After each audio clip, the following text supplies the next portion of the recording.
Hello everyone.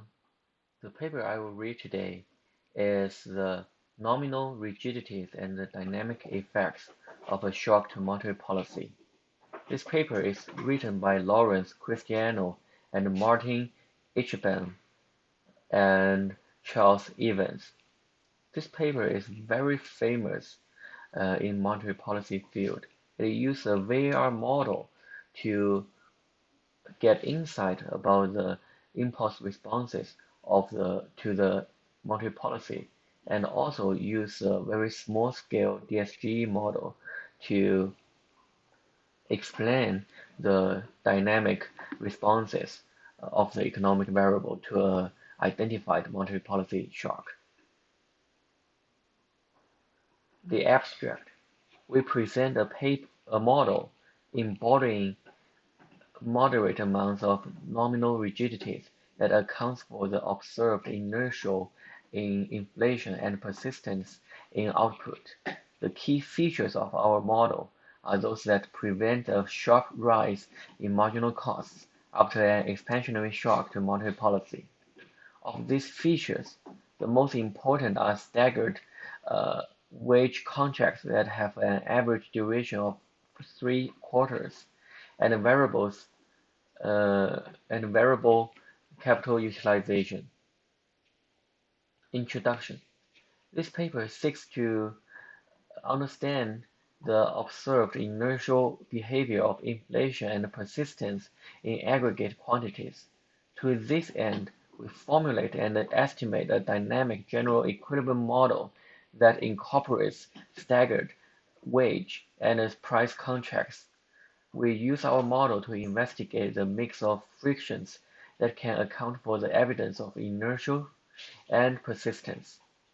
For this exercise to be well defined, we must characterize inertia and persistence precisely. We do so using estimates of the dynamic response of inflation and aggregate variables to a monetary policy shock. With this characterization, the question we ask reduced to the following: can models with moderate degrees of nominal rigidities generate inertial inflation and persistent output movements in response to a monetary policy shock? Our answer to this question is yes. The model that we construct has two key features. First, it embeds Carvel-style nominal price and wage contracts.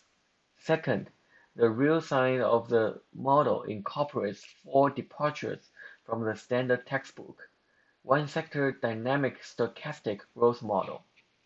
These departures are motivated by recent research on the determinants of consumption, asset prices, investment, and productivity.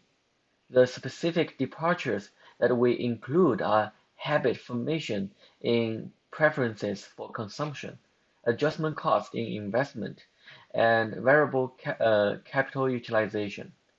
In addition, we assume that firms must borrow working capital to finance their wage bill. Our key findings are as follows. First, the average duration of price and wage contracts in the estimated model is roughly 2 and 3 quarters respectively. Despite the modest nature of these nominal rigidities, the model does a very good job of accounting quantitatively for the estimated response of the US economy to a policy shock. In addition to reproducing the dynamic response of inflation and output, the model also accounts for the delayed, hump-shaped response in consumption, investment, profits, and productivity and the weak response of the real wage. Second, the critical nominal friction in our model is wage contracts, not price contracts. A version of the model with only nominal wage rigidities does almost as well as the estimated model. In contrast, with only nominal price rigidity, the model performs very poorly, consistent with existing results in the literature. The version of the model with only price rigidities cannot generate persistent movement in output unless we assume price contracts of extremely long duration. The model with only nominal wage rigidities does not have this problem. Third, we document how inference about nominal rigidities varies across different specifications of the real side of our model. Estimated versions of the model that do not incorporate our departures from the standard growth model imply implausibly long price and wage contracts. Fourth, we find that if one if one if one wants to generate inertia in inflation and persistence in output in a model in a model while imposing only moderate wage and price stickiness, then it is crucial to allow for variable capital utilization.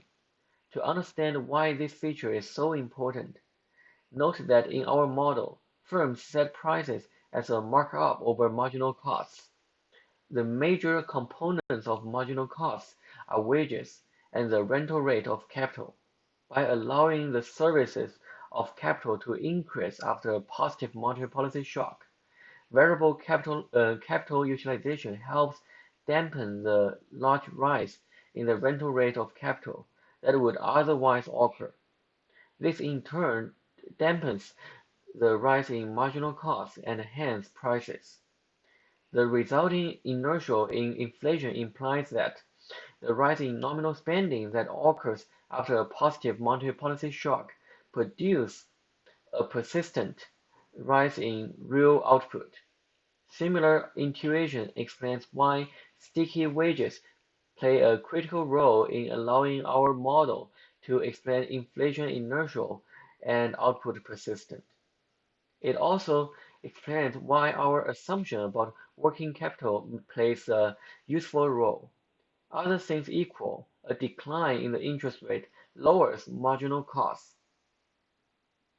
Fifth, although investment adjustment costs and habit formation do not play a central role with respect to information inertia and output persistence, they do play a critical role in accounting for dynamics of our other variables.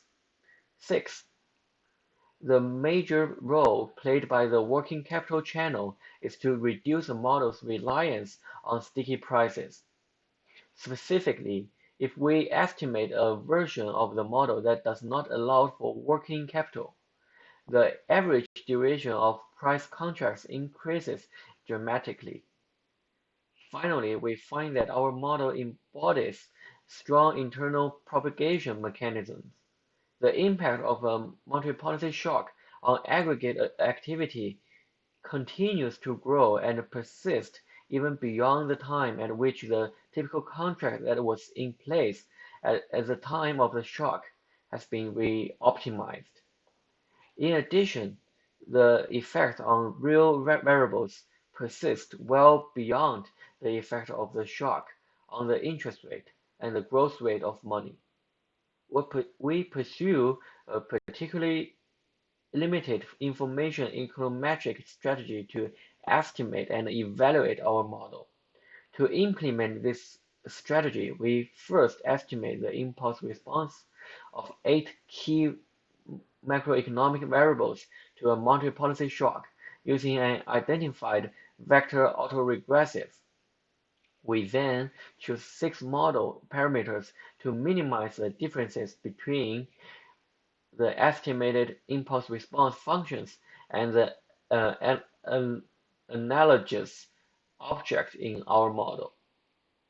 The remainder of this paper is organized as follows. In section 2, we briefly describe our estimates of the way the US economy responds to a monetary policy shock. Section 3 displays our economic model. In section 4, we discuss our econometric methodology. Our empirical results are reported in section 5 and analyzed in section 6. Concluding comments are contained in section 7. That's all for today's reading. Thank you for your listening.